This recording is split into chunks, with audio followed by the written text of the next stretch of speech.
Caffè, un mondo senza testa, una testa senza mondo, un mondo in testa. Conoscevo come adesso ed ego non mi absolvo neanche quando mi confesso dei peccati che ho commesso.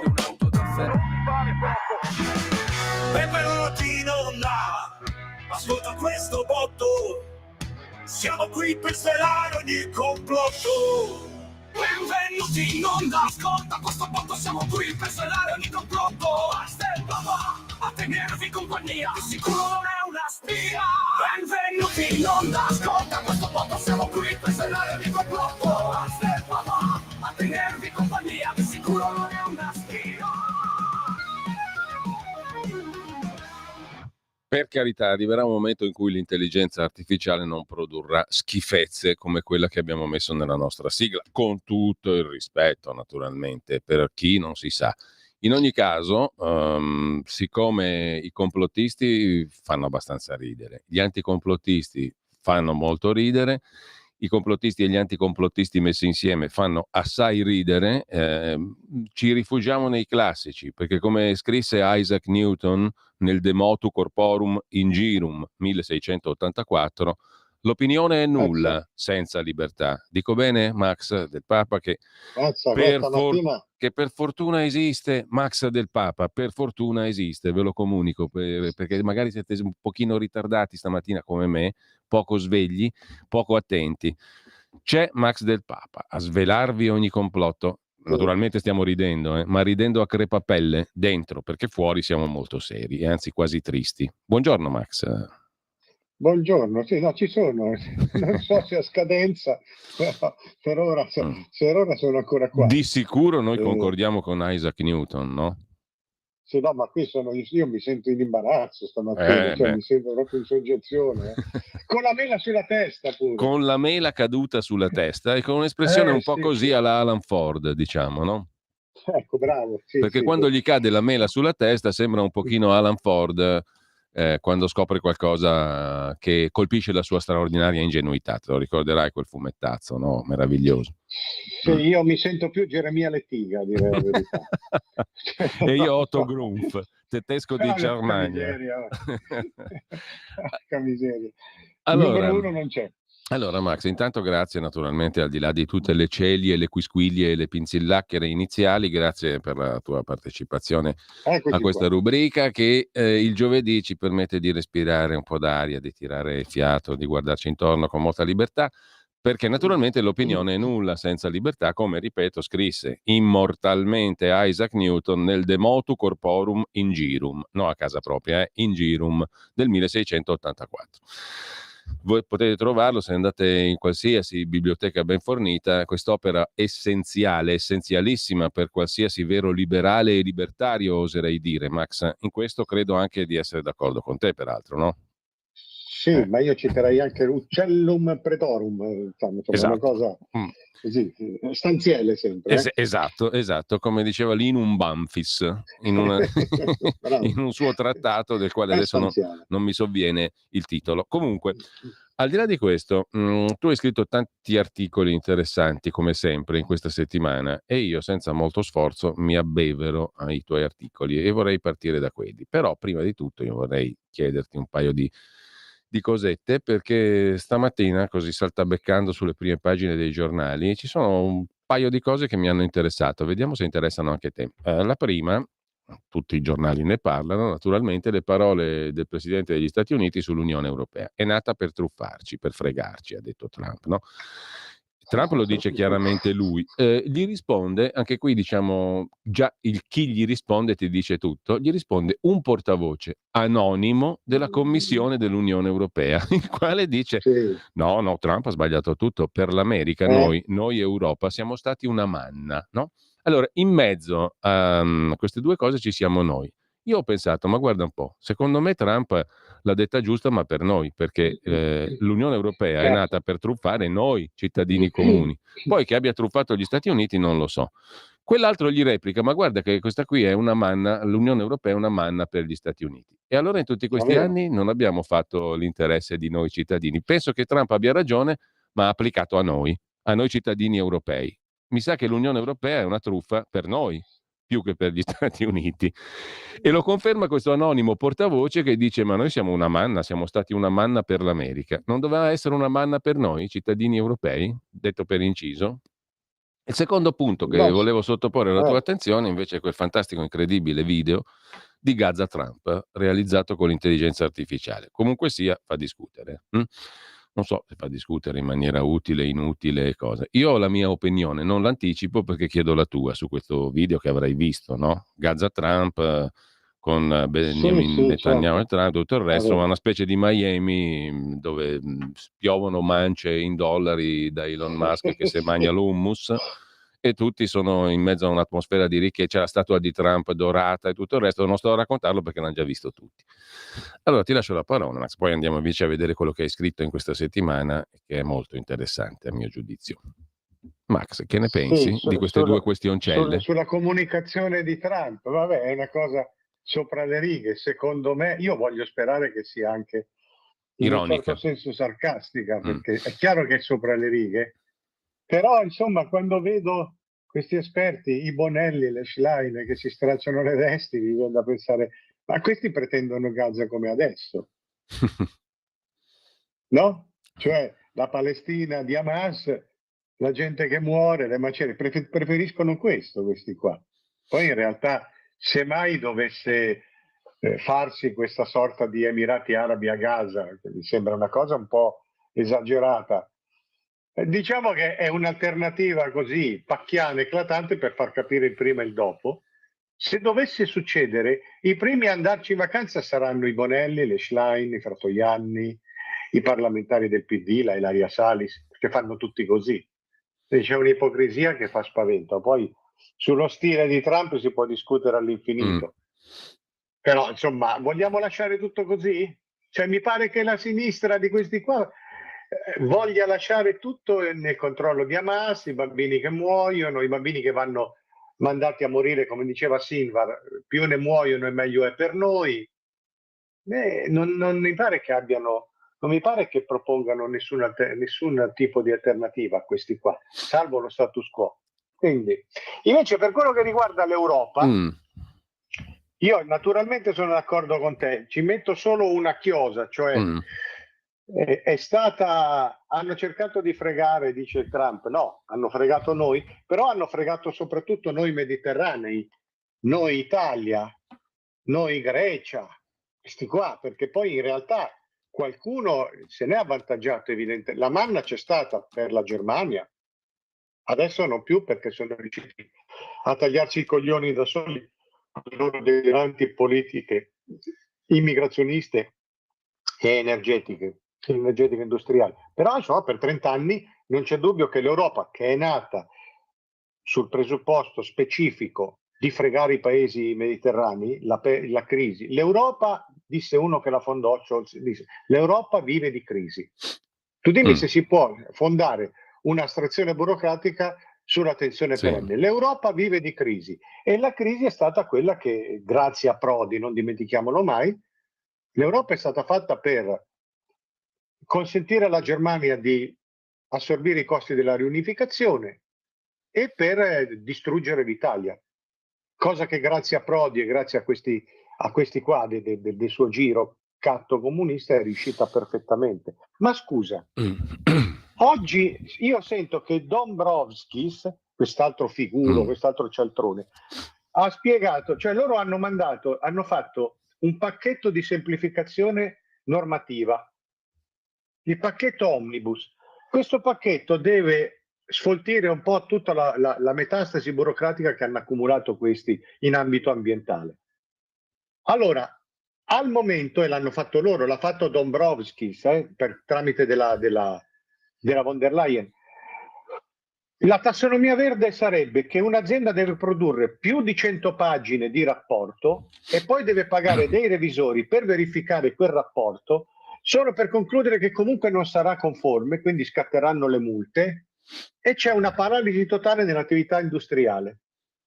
Allora dice questo Dombrovskis, dice questo è un po' un problema Adesso stiamo cercando di affrontarlo, e come? Fanno il pacchetto per risolvere l'altro pacchetto e dicono che questo pacchetto, per sfoltire la burocrazia, farà risparmiare 6 miliardi e mezzo di euro, che è una cifra abissale. Questa è l'Europa. Ci depreda con la burocrazia e poi fa finta di rimediare e dice con questo risparmieranno le aziende 6 miliardi e mezzo di euro. L'Europa deve sparire. E mi dispiace che invece tutti dicano che la vogliono cambiare dall'interno. L'Europa è un cancro, è una metastasi e l'Europa deve sparire. Spero che per effetto domino di Trump l'Europa burocratica e amministrativa venga rasa al suolo. Concordo, per quanto mi riguarda concordo.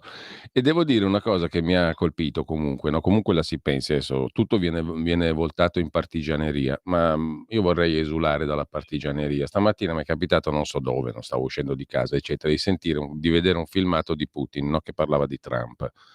Allora, è facile fare molta ironia su questa cosa, no? Putin, Trump, i gemelli e via dicendo. Però in realtà diceva una cosa molto semplice Putin, che a me mi pare pure logica, tra l'altro. Dice: questo qui avrà tanti difetti, no?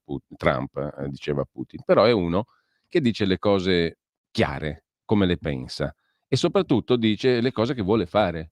E quindi è uno affidabile. Io con quello lì mi posso confrontare, dice, perché con gli altri, questi europei qua, ormai sono corrotti, sono corrotti al punto tale, hanno raccontato una quantità di balle al punto tale che sono poco credibili. Come faccio io a dialogare con gente di quel tipo lì? Quello là avrà tutti i difetti, però le cose le dice, magari anche in maniera strapacchiana come il video di Gaza, no? Però le dice e con quello io mi confronto. Quindi alla fine arriviamo su un piano di realtà, di confronto reale, non di balle e di fumisterie e anche di cose losche, perché dietro le balle e le fumisterie ci stanno i loschi interessi. Non che non li abbia quello là, ma quello là sono talmente visibili. Si è messo un miliardario di fianco che più chiaro di così non si può essere, no? Cioè quello lì è visibilissimo. E oltretutto, visto da Putin, dice questo qua qualcuno dice, beh, insomma, ritorniamo allo spirito di Yalta, i due blocchi, le due superpotenze. Però, francamente, le due superpotenze qua abbiamo sperimentato per 20-30 anni che in mezzo c'è il nulla, perché l'Unione Europea che hai descritto tu è esattamente quello che mi sembra la realtà, insomma, quello è, politicamente è quella roba lì, il nulla, ma soprattutto dannoso. Il nulla dannoso da eliminare, è una roba da eliminare, non ha senso. E non potrebbe aver senso perché, scusami, quale mente normale, ma queste cose le dicevamo da questa radio 25 anni fa, quale mente normale, ma non perché siamo geniali, ma perché mi sembra logico, quale mente normale può concepire di creare un'unione politico-istituzionale tra 27, 28, 30 paesi totalmente diversi tra loro, che non hanno in comune praticamente nulla, a partire dalla lingua, dalle tradizioni, dalle culture, dalla storia, dalle economie, dalle istituzioni, cioè come fai a pensare di fare un'unione politica? Era un bellissimo progetto quello dell'unione economica, dello spazio comune del libero mercato, facilitiamo le relazioni commerciali, economiche, facilitiamo la produzione, questo sarebbe stato utile anche per l'economia, ma quando tu vuoi creare il super mostro burocratico, politico, istituzionale, la giustizia europea, figurati la giustizia europea, ma che senso ha? Infatti non ha senso, no? Non può riuscire un esperimento di questo genere. L'unica cappa che ci hanno lasciato addosso è l'infame moneta unica, che ha fatto il male di tutti e il bene di pochissimi, Germania in primis. Quindi non sarà ora di porre fine a questo esperimento e soprattutto, ma perché nessuno lo dice chiaramente? Perché è una mangiatoia, perché ci vogliono stare dentro tutti, solo quello. Mi dispiace che anche quelle forze che erano contro l'Europa, dopo, una volta che ci sono entrate, come mi disse una volta un parlamentare del quale adesso non faccio il nome, in diretta televisiva, io lo ricordo sempre, io l'Europa la volevo bombardare, però quando sono entrato ho capito che conveniva. Ho detto sì, a te conveniva, e non ha saputo più che cosa dirmi, a te conveniva, era un parlamentare del Bresciano Bergamasco. Alzi la mano chi sa dire un solo problema che l'Europa abbia risolto in 30 anni, no, appunto.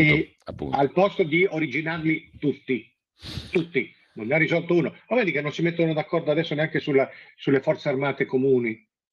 Non ce la faranno, cadranno anche per quello. Non si mettono d'accordo su niente. Si sono messi d'accordo solo sull'euro, sulla finanza, perché l'Europa è nata, come diceva Schmidt, vive di crisi ed è nata come camera di compensazione della grande finanza globalizzata L'Europa è nata quando cominciava la globalizzazione, non a caso. La grande finanza è la grande industria globalizzata, cioè serviva un'immensa corruttela. Per di più è dirigista in senso paternalistico, per cui ti dice cosa devi fare, come devi comportarti, come devi vestirti, come devi scaldarti, e questo si è risolto in una depredazione totale dei cittadini più deboli come i nostri, che non abbiamo mai avuto un sistema politico in grado di difenderci. Il PD, la sinistra, è un tramite delle politiche devastanti europee. La destra ha cercato di guadagnarci il suo, finita lì. Non hanno risolto un problema. Intanto, Max, è una notizia che mi ha catturato mentre parlavamo, ed è l'apertura, per esempio, dell'agenzia ANSA in questo momento. È stato trovato morto a casa sua insieme alla moglie, molto più giovane, l'attore statunitense, premio Oscar, Gene Hackman, con la moglie Betsy Arakawa. Lui ha 95 anni, sua moglie 63, e lo sceriffo della contea di Santa Fe ha affermato: possiamo confermare che Gene Hackman e la moglie sono stati trovati morti mercoledì pomeriggio nella loro residenza, e c'è un'indagine in corso. 95 anni lui, 63 lei, appunto. Per il momento non c'è altro. Io mi ricordo i Tenenbaum, chissà perché la prima immagine che mi è venuta in mente è quella del film I Tenenbaum di Wes Anderson, dove mi ricordo un Gene Hackman capofamiglia di questa famiglia ebraica straordinario, però ne ha fatti tanti di film molto, molto belli.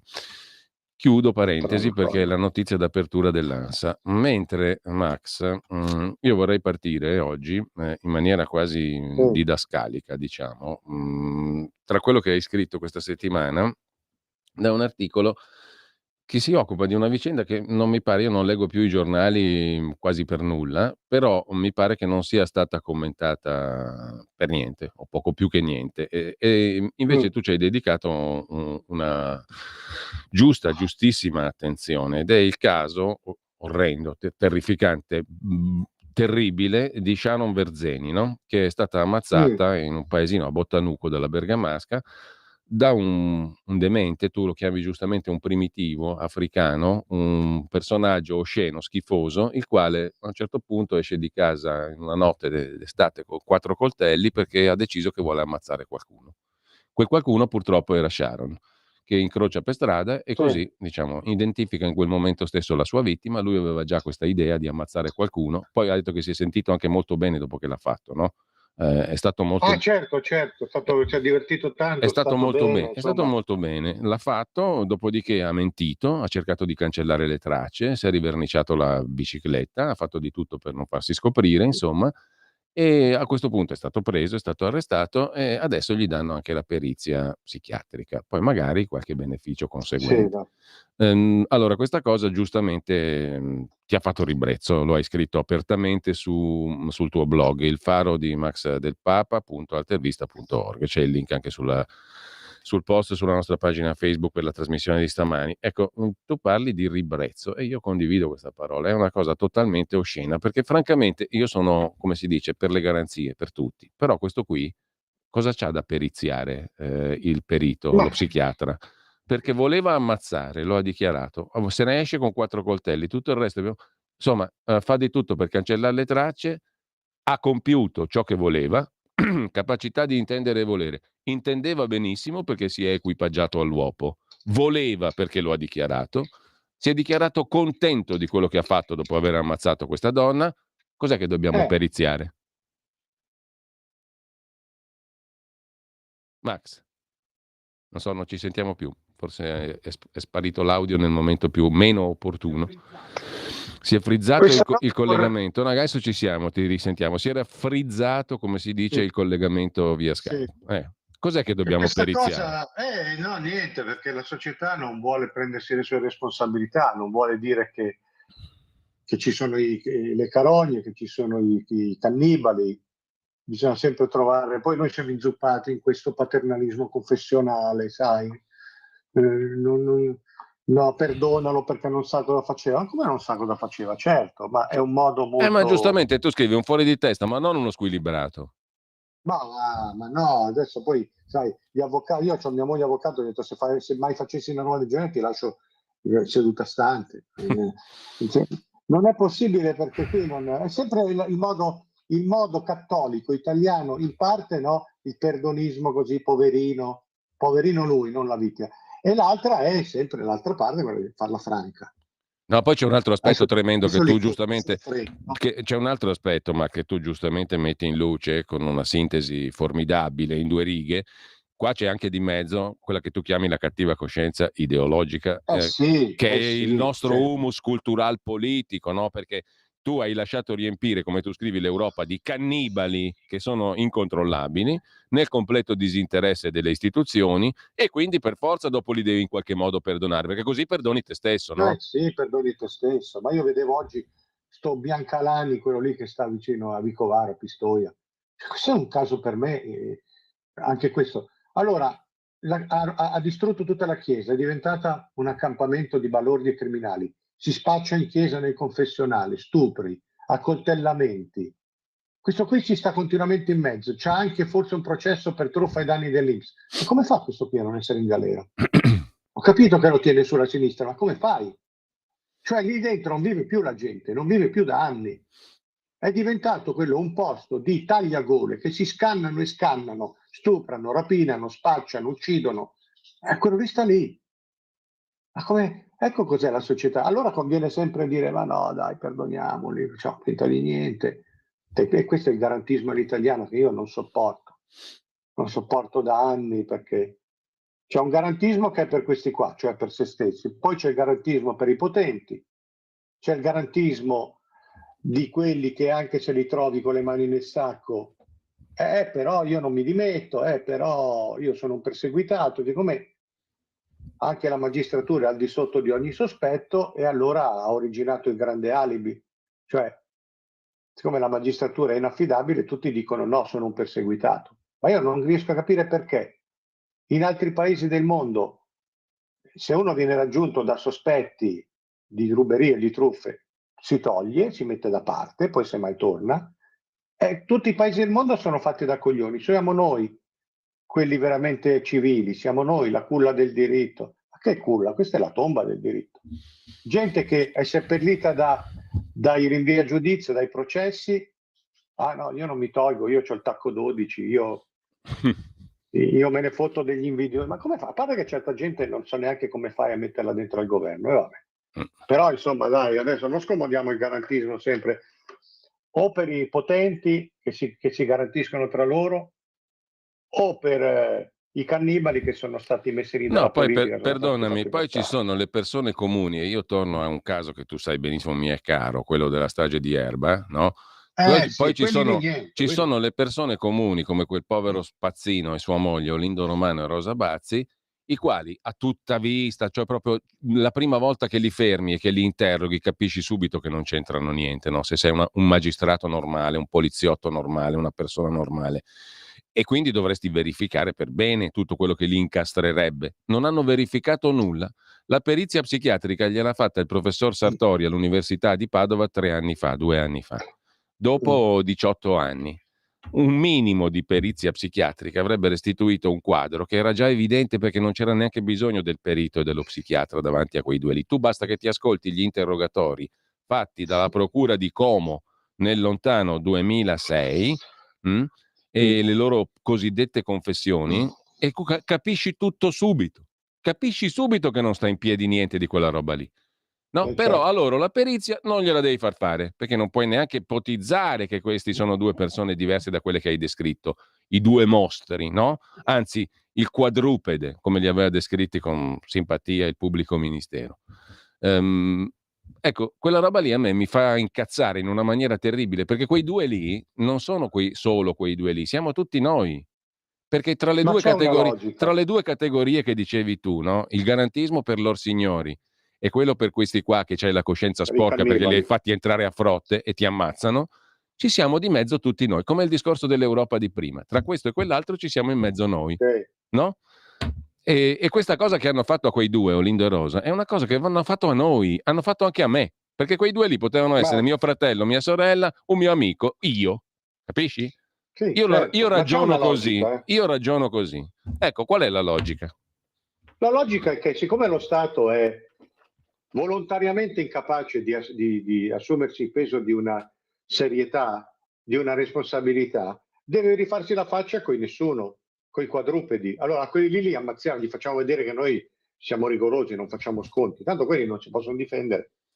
perché deve rifarsi la faccia, come i trapper a Sanremo. Ah no, lo Stato c'è, lo Stato è serio. Lo Stato è serio, non è serio. Lo Stato fa un abuso e poi per coprire l'abuso fa altri abusi in senso contrario, per difendere i cannibali, i mascalzoni e i potenti, poi se la prende coi poveracci, coi mentecatti, coi quadrupedi, e quelli li fa marcire.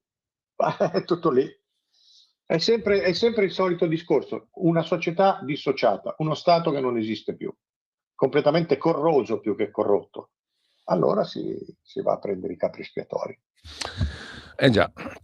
A proposito del tuo blog, Max, io segnalo a chi ci ascolta, ma non so perché non ne vorrei parlare con te adesso in diretta, non mi viene.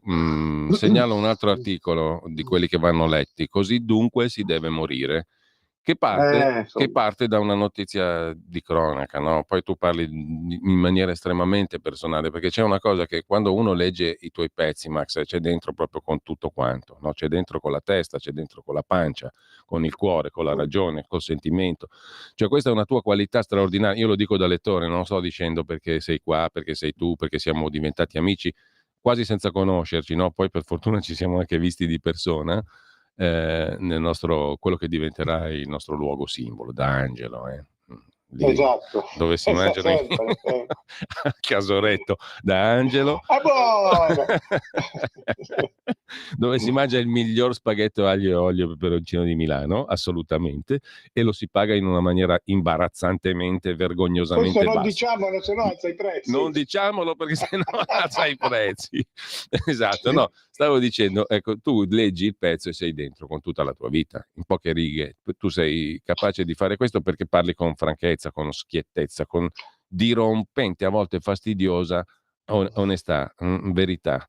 E l'episodio è quello di Como, dove purtroppo, come spesso purtroppo capita, gli anziani degenti di una casa di riposo, in una RSA, venivano maltrattati in maniera oscena, picchiati e torturati. Uno schifo, naturalmente, però io lo lascio a chi ci ascolta di leggerlo questo pezzo, perché poi ognuno questo comunque è lo stesso aspetto sempre, cioè io sono rimasto colpito da questa immagine di questo vecchio, questo che anziano alzava le nudo mani, che si metteva le mani per in proteggersi. faccia per proteggersi dalle bastonate, una cosa da lager. E siccome di queste cose qua se ne vengono a sapere una settimana, allora io mi dico, ma quanti sono i lager travestiti da residenze per vecchi? Tutti?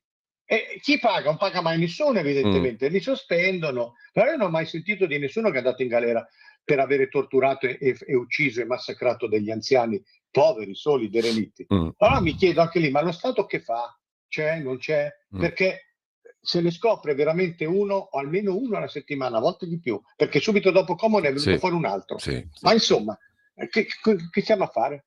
Questo non ho cercato No, di che stiamo dire. a fare poi, lì c'è anche un altro aspetto, è esattamente una declinazione del discorso, secondo me, che facevamo prima per il caso di Olindo Romano e Rosa Bazzi, no? Assolutamente. E quella roba lì è il fatto che lo Stato, che tu paghi, non foraggi, difende i deboli. No, non difende i deboli, non difende le persone comuni, normali, cioè tutti siamo un po' deboli, no? Rispetto a questi privilegiati di cui abbiamo parlato prima. Per cui le persone normali, le persone che pagano le tasse, non è una banalità retorica, no? Le persone che per una vita contribuiscono, pensiamo ai nostri genitori, Max, no? E ai genitori di chiunque. Mia madre è finita così.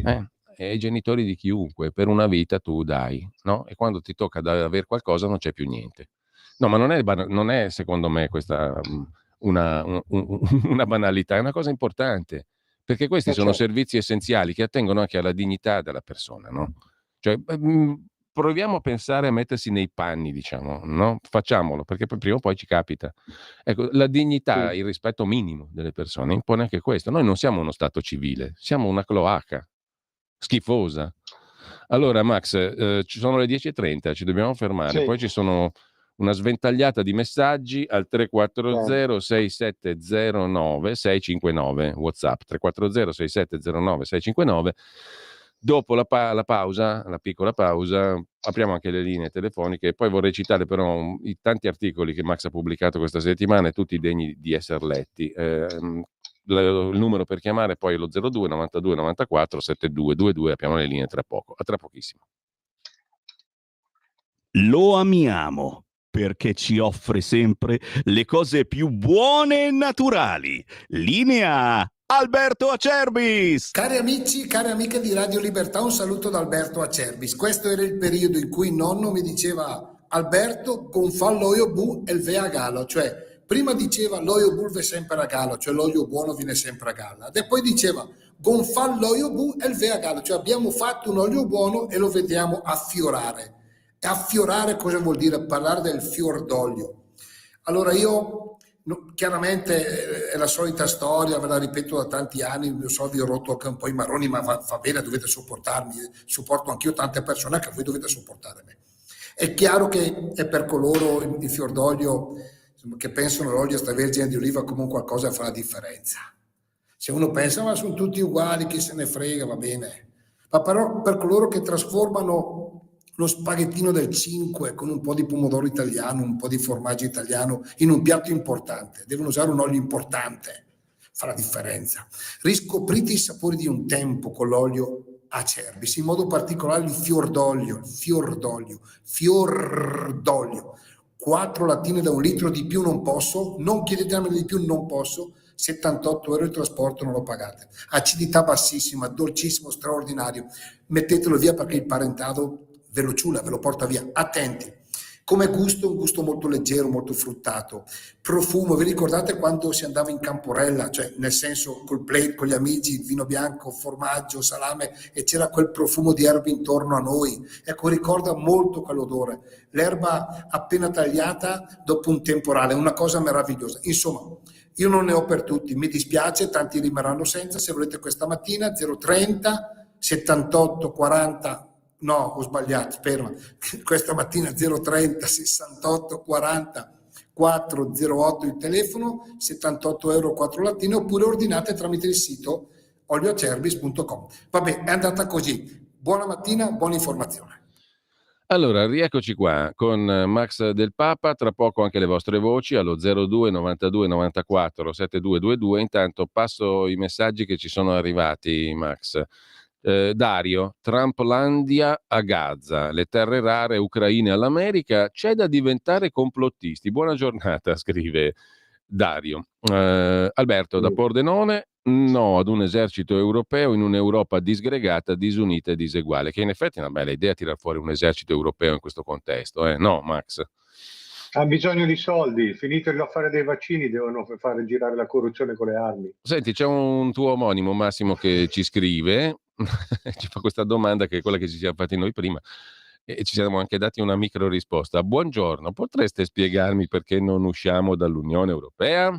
E Max hai risposto già ci chiaramente. Mangiano tutti. Ecco, esatto.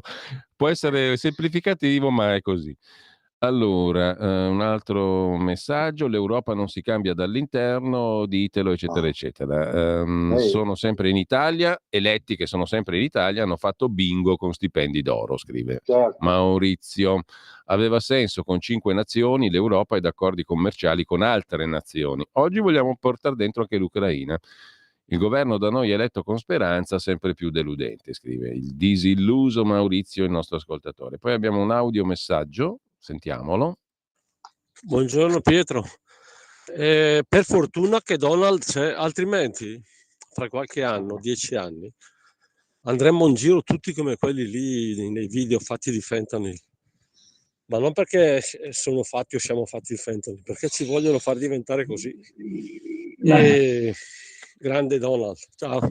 Scusate, sto correndo. Grazie Pietro, però io non mi facevo di fentanyl neanche sotto Biden, se è per quello. Non so te, Max. Comunque. Si capisce bene. Giovanni. Forse sotto Prodi. Ecco, forse sotto Prodi sì, ci penserei. Comunque, buongiorno carissimi. Se non ricordo male, scrive Giovanni, alla fine della Seconda Guerra Mondiale un omino, Jean Monnet, girava per l'Europa dicendo: vuoi i soldi del piano Marshall, soldi forniti dalle banche, non dallo Stato americano? Allora devi aderire a una zona di libero mercato. Ecco la nascita dell'Unione Europea, un affare delle banche. Ma di quale libertà parliamo? E altro messaggio: anche i vaccini, le restrizioni, i malori improvvisi li hanno fatti a noi, alle persone comuni, scrive un altro ascoltatore. Vero. Domanda per Cainarca e del Papa, è un altro messaggio ancora, il 340 67 09 659. Secondo voi quale pezzo grosso può essere implicato nella strage di Erba per arrivare ad accusare sommariamente 2 pezzenti? Non lo so, lì c'era un bel locale di 'ndrangheta bello poderoso, c'era tanta bella droga, c'era tanta bella gente che usava quella droga, poi non lo so francamente. Poi può anche darsi che per risolvere brillantemente il caso la facciamo corta, senza che ci sia un personaggio grosso o meno grosso, no? Comunque, caro Giulio Ferdinando da Verona, vedo che anche te come me hai perso le speranze. No, io sono pieno di speranze. Resta un'unica alternativa, che nascano tanti lupi solitari con licenza di tiratori scelti. E invece io questo non lo approvo per niente. Purtroppo no, lasciamo perdere. Radio Libertà leggiamo tutto, però ci dissociamo, ovviamente, perché va bene tutto, ma è come il fentanyl, no? È una roba illogica. Comunque, ieri in Texas c'è stata la prima morte per morbillo negli Stati Uniti 10 anni dopo l'ultima, scrive un ascoltatore. Si tratta di un bambino di 10 anni, uno dei 124 infettati in un'epidemia arrivata nel Texas occidentale. E lo ha scritto Ivan Scalfarotto su X. Ciumbia, verrebbe da dire. Intanto Quindi tutto vaccino.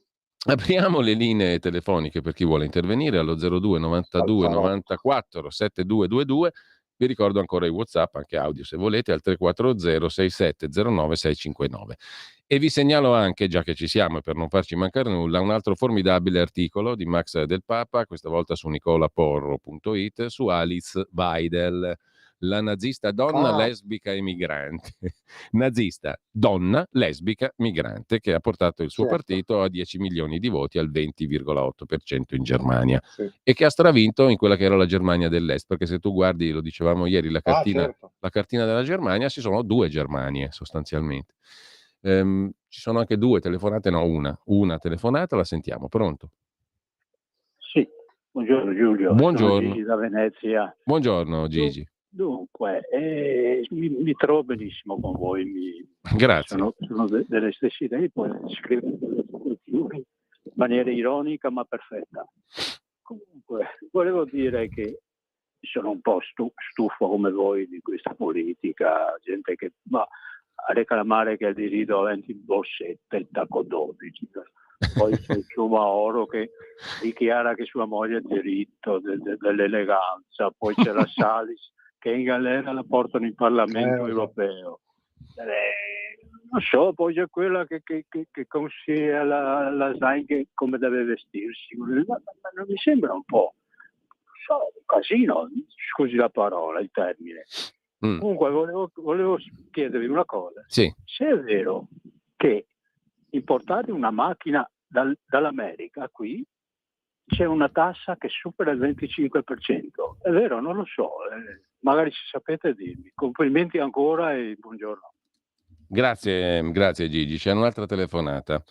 Pronto? Sono Gianni da Genova, ciao Giulio. Ciao, Gianni. Un abbraccio anche a Max, che è veramente un grande. Naturalmente alla Rai non andrà mai una persona squisita come Max. Quando uno è una persona che scrive col cuore e con l'anima, naturalmente non va bene. E con la testa. E anche. Sì. Il discorso è questo, no? Sarebbe da ridere, no? Facciamo l'esercito comune e chi ci mettiamo come generale? Il presidente Mattarella come generale a combattere contro i russi. E qua siamo proprio al ridicolo più ridicolo. Se io vado al manicomio e ci dico che il presidente Trump, prima c'era Biden e abbiamo la von der Leyen eccetera, mi danno 2 masconi e mi fanno andare fuori dal manicomio. Ce l'abbiamo fuori il manicomio, non dentro. Sì. Allora, grazie Gianni. Intanto, molto sommariamente, io non ero al corrente, però mi sono documentato circa i dazi che imponiamo noi adesso ai veicoli che arrivano dagli Stati Uniti. Mi risulta che sulle importazioni di autovetture dagli Stati Uniti l'Unione Europea impone un dazio del 10%, poi c'è naturalmente il 22% di IVA sul valore dichiarato in fattura, mentre gli Stati Uniti applicano attualmente, prima dell'annuncio di Trump, un dazio del 2,5%, cioè 4 volte in meno sulle autovetture europee. Questo è il quadro attuale. Quindi noi attualmente mettiamo più dazi sulle auto americane di quanto non avvenga al contrario, cioè gli americani non ne mettano sulle nostre. Questo mi sembra il quadro di oggi. Tanto per fare un punto rispetto alla domanda che faceva Gigi. Ti lascio subito la parola, Max. Intanto io devo dire una cosa, che mi piace molto l'accento di veneziano purissimo di Gigi, perché quello di veneziano non è il Veneto, è un'altra roba, è proprio della città di Venezia, ha una musicalità tutta sua, come insegna Goldoni peraltro. Chiusa parentesi. No, io sento questi messaggi, non ho molto da dire, registro solo questa sorta di costernazione, stupefazione, ma questo passa il convento, passa le Salis, passa Sumaoro, passa le Sant'Anché. Io insisto, poi dopo mi creerò dei problemi anche, però io non capisco come una come la Sant'Anché sia potuta, l'abbiano fatta ministro e continui a essere ministro. Non è una questione, è proprio una questione personale, normale, non è questione destra o sinistra così. Vorrei invitare a non ragionare sempre in termini di appartenenza. Io non capisco così, mi risulta incomprensibile.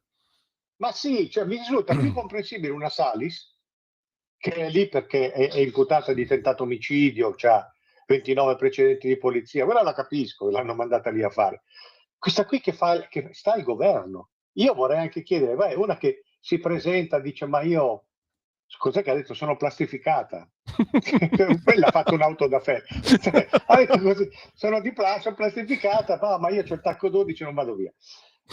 Ma ho capito, ma a parte questo, a parte tutti i processi che ti seppelliscono viva, ma che cosa hai fatto tu da ministro? Non puoi fare il ministro. Cosa hai fatto? Ha fatto quella Venere lì che sembrava la Ferragni come comunicazione, perché fa solo comunicazione. Ma cos'è? Open to meraviglia. Io vorrei capire anche questo. Open to meraviglia. Allora, abbiamo un'altra telefonata e un'altra sventagliata di messaggi che poi ascoltiamo e leggiamo. Allora, la telefonata allo 02 92 94 7222. Con noi c'è Max Del Papa, se non l'avete ancora capito. Pronto? Sì, abbiamo capito che c'è Max Del Papa giovedì. che smaschera i complotti, come dice l'intelligenza artificiale, perché anche noi come Trump si è fatti la robetta con l'intelligenza artificiale, uno schifo. Vorrei venire anch'io. Una roba schifosa comunque. Vieni da Angelo, che lo organizziamo prima o poi. Abbiamo già detto. Dai, però, mi sembra il minimo. Poi dite che c'era. Fai arrivare primavera che facciamo un raduno. Dai, però facciamolo sul serio, non diciamo le parole. C'è anche il nostro Simone in regia che ha già preso nota, quindi c'è anche Simone. Fai arrivare primavera che poi tra aprile facciamo il raduno degli ascoltatori, direi di una sottoscrizione per la radio e tiriamo su qualche soldo.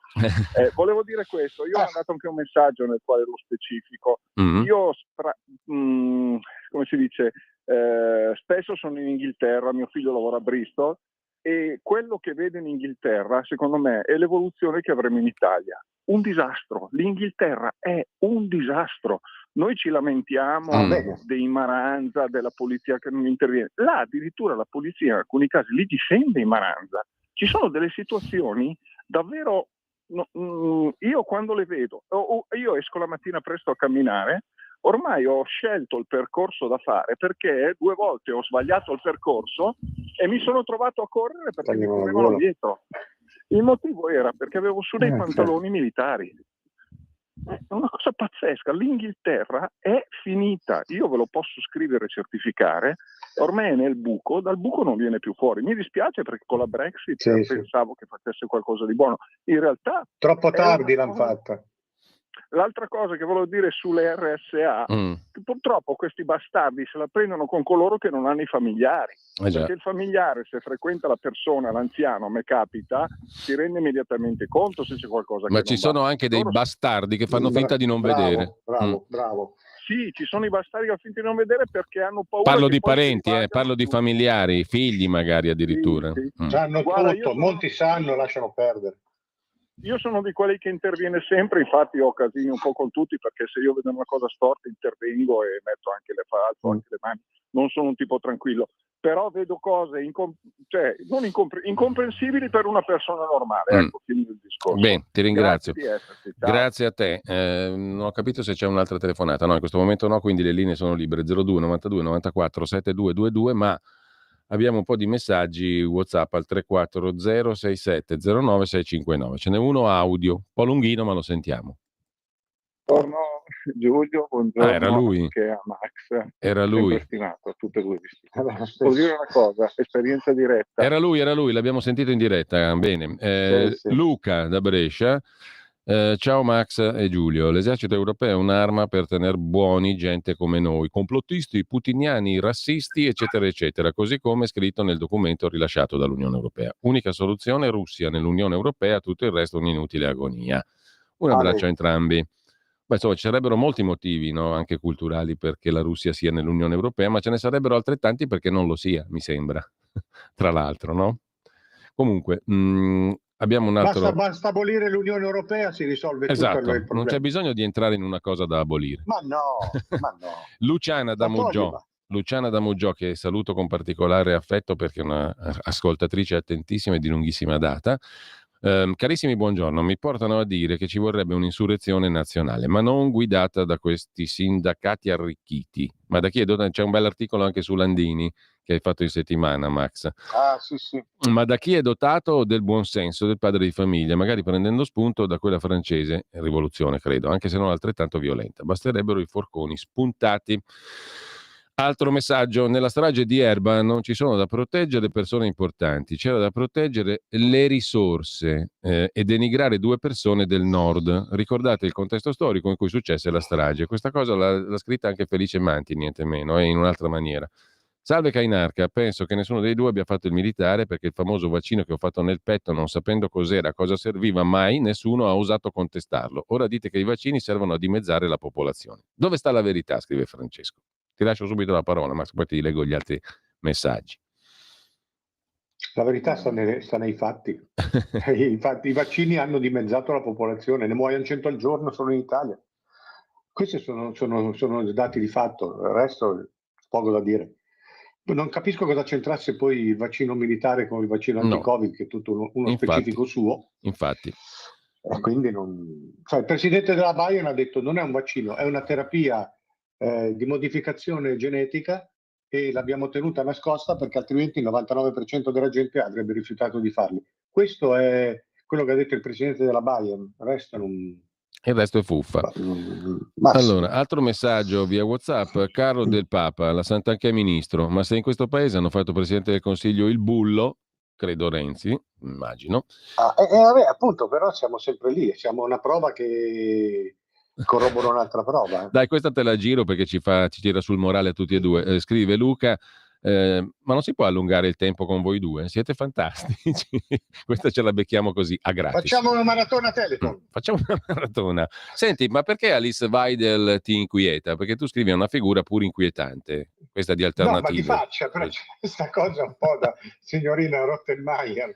No, è inquietante, perché insomma, però qui ci sono...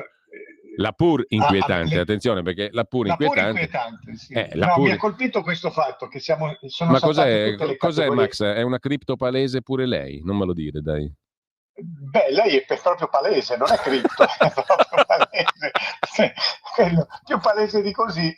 No, a me mi ha stupito questo, che tutte le categorie analitiche, lo dicevamo tempo fa con Sanremo, ma vale anche per la politica, cioè continuano a dire nazi, cripto Hitler, la reduzione ad Hitlerum, per tutto quello che non torna, non si capisce. In realtà, se questa è una nazista di tipo nuovo, lesbica, sta con una immigrata dello Sri Lanka.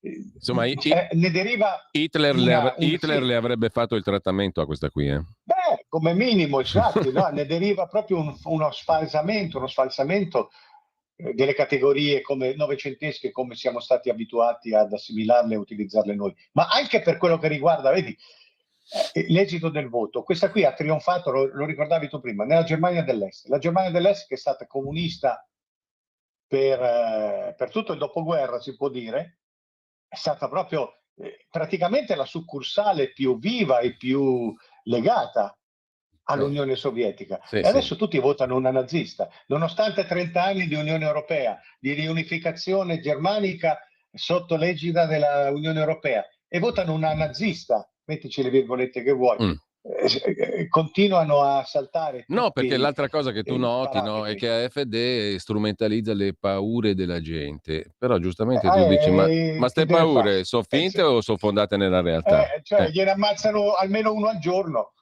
Che deve fare un leader politico nazista, comunista, quello che vuoi? Incassa.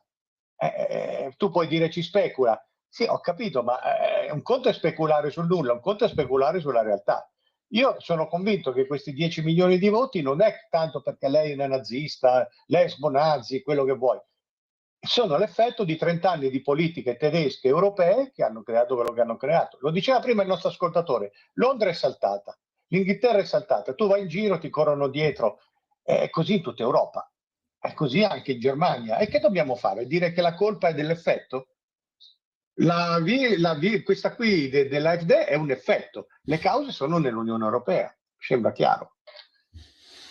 Ecco, su nicolaporro.it c'è anche lo cito perché così almeno chi ci segue poi va a guardarseli. C'è un altro bell'articolo a proposito di pregiudizi, a proposito di idee, diciamo, consolidate, chiamiamole pure pregiudizi. I miei figli mai con chi è di destra. Tu sei partito da un sondaggio molto interessante che ha pubblicato il Corriere della Sera e tu scrivi, tra l'altro, il Corriere della Sera lo pubblica per compattare le fila, per dire che contiamoci, siamo ancora noi compagni, riuniamoci tutti insieme.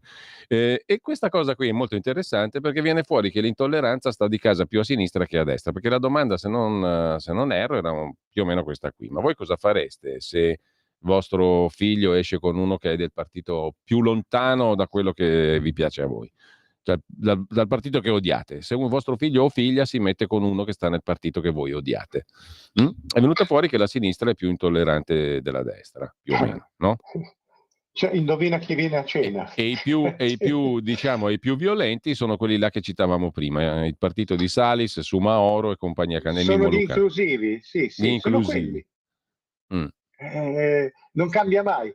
Non ho mai sopportato i fondamentalisti, i fanatici ideologici, ma ho sempre visto, fin dai tempi del liceo, che a destra ce ne sono molti, però a destra c'è anche una propensione alla fine a dire anche, a parte quelli che proprio i militanti, i Casa Pound o i neofascisti degli anni '80, quelli non ci puoi ragionare, ma se no con quello di destra, anche duro, anche convinto, alla fine ci scappa anche una risata, una cazzata, vivi e lascia vivere, in definitiva. A sinistra mai, a sinistra c'è una forma mentis, non ti molla mai. Ogni frase, ogni atteggiamento, ogni allusione è sempre, ci sono dei malati, è sempre finalizzata a dirti comunque noi non siamo uguali, tu non sei degno, tu non passi, tu non entri. A sinistra questa cosa c'è sempre, possono fare gli amici, possono fare i tolleranti finché vogliono, ma gli scappa sempre da un fianco. Ecco, però tu fai una serie di notazioni interessanti dal mio punto di vista. Una con la quale concordo totalmente è questa, no? Perché tu sottolinei che quella mentalità qui in realtà alberga a sinistra, a destra e anche tra i militanti, tra i militanti cattolici, perché la radice di fondo è l'autoritarismo, il totalitarismo, la mentalità totalitaria. E io questo lo trovo profondamente vero. C'è poco Noi da non dire. abbiamo nessuna tradizione. Il comunismo italiano viene dallo stalinismo, poi dopo si può dire quello che vuoi. Il comunismo italiano è quello emiliano, che è un capitalismo di Stato, che è un capitalismo dei padroncini, che con la tessera del Partito Comunista, quello che vuoi. Comunque la matrice è totalitaria. La destra italiana non ha mai avuto un'apprezzabile tradizione liberale, libertaria. C'era, ma era minoritaria in tutto, e la destra che si è imposta è quella di stampo fascista mussoliniano. La Chiesa è autoritaria per sua natura e si è sempre barcamenata tra chi comandava, ma siccome chi comandava veniva a sua volta da una tradizione autoritaria, quindi o cattofascisti o cattocomunisti, e noi siamo rimasti sempre senza questa, non abbiamo mai avuto una vera sensibilità. A me fa ridere quando parlano di tolleranza, di inclusione, di garantismo. No, è sempre quello che dicevamo all'inizio della trasmissione, il garantismo inter nos, il garantismo dei potenti, il garantismo della famiglia o del club. E tu scrivi un'altra cosa che io condivido perfettissimamente, che la lunga stagione del nostro terrorismo in Italia è durata tanto perché la prateria appunto era fertile, perché c'era terreno fertile perché questa cosa durasse molto, perché c'era quella mentalità autoritaria che era un po' il sostrato comune a tanti. E poi fai citi due episodi che io voglio citare perché l'arte della memoria, l'esercizio della memoria è importante, molto importante. Nel 76 ammazzano il procuratore, il magistrato di Genova Francesco Coco, e a scuola il figlio Massimo, tu lo scrivi, lo ricordi e te ne ringrazio Max, si trova sul banco dei bigliettini anonimi dove si festeggia, si giubila, si esalta, si gioisce per la morte del procuratore, del suo papà. Compagni e professori. E anche un altro caso, Me tu l'ha detto ricordi? lui, me l'ha detto Massimo, siamo amici, me l'ha raccontato tante volte, quindi la fonte è un po'. direttissima. Pensa un po'. Altro caso, un giovane di destra a Milano, Sergio Ramelli, agonia di 40 giorni. Perché? Perché è stato menato brutalmente, massacrato letteralmente con le chiavi inglesi da quelli del movimento operaio di sinistra, da gente della facoltà di medicina alla statale, dai compagni della statale. Il consiglio comunale applaude alla notizia della morte. Sì, si sono alzati tutti in piedi, hanno applaudito. E il signor Dario Adriano, Fo ha fatto il signor Adriano Soffri rivendica dal punto di vista morale. moralmente la cosa, sì. Bello, no? Sì, ma non è un caso singolo, il caso Calabresi, i fratelli Mattei, tanti altri. Allora, questo è nel nostro DNA, che noi lo vogliamo o no, giusto? Guarda, non ti ho sentito perché sono invaso dallo spam e quindi No, dicevo, mi ha frizzato. oltre a Ramelli, oltre a Coco, Calabresi, i fratelli Mattei, NCT e tanti altri. Certo, Allora, certo. questo è nel nostro DNA, che noi lo vogliamo o no, che noi lo vogliamo o no. Quindi facciamo nei uno di quelli che hanno scoperchiato la calotta cranica di Ramelli, gli hanno spalmato il cervello sul marciapiede e ci ballavano sopra. Uno di questi, non avendo mai pagato, è finito nella commissione lombarda che decideva i lockdown sotto il Covid. Allora, abbiamo una telefonata, ancora poi un po' di messaggi per chiudere perché sono già le 10:58. Pronto? Pronto? Buongiorno. Buongiorno, volevo sottolineare una cosa, nel senso, quando si dice, si fa il paragone rossi e neri in modo semplicistico, no? Si sottovaluta che a destra sono morti più di 35 ragazzi nel corso di 20 anni, a sinistra sono sempre stati tutelati questi delinquenti, cioè parlo delle Brigate Rosse. Queste cose non si possono affrontare in modo semplicistico, come dire che la destra sono ottusi. A destra non sono ottusi, a destra sono ragazzi che hanno fatto i conti con il passato a suo tempo, quando era giusto farli, perché nessuno di destra si vanta del fascismo o delle infandezze del fascismo. A destra si milita a destra perché crediamo nello Stato sociale, crediamo nella libertà, crediamo in tutte queste cose che sono ben documentate nella storia, perché durante il fascismo ho voglia sentire il coso Barbero che dice il fascismo ha prodotto solo cose negative e quelle poche non vanno esaltate per esaltare il fascismo. Queste cose non vengono esaltate per esaltare il fascismo, queste cose vengono esaltate fine a se stesse. Allora, dobbiamo salutarci, però Max un commento te lo lascio velocissimo perché poi abbiamo anche da leggere. Ha fatto anche delle cose buone. Ecco, esatto. C'è il solito cortocircuito, cioè un terrorista di destra come Carminati era ancora in giro fino a 3 mesi fa, faceva le cose che faceva, aveva fatto sodalizio con Buzzi, Salvatore Buzzi del PD, la tratta dei migranti, coi migranti si fa più soldi che con la droga, era ancora in giro. I due Mambro e Fioravanti che avevano addosso non so quanti morti, quante stragi morti, personaggi, sono finiti a lavorare a fare i galoppini di Emma Bonino, facevano i galoppini elettorali di Emma Bonino di sinistra, Nessuno tocchi Caino, che era una lobby personalizzata per Emma Bonino.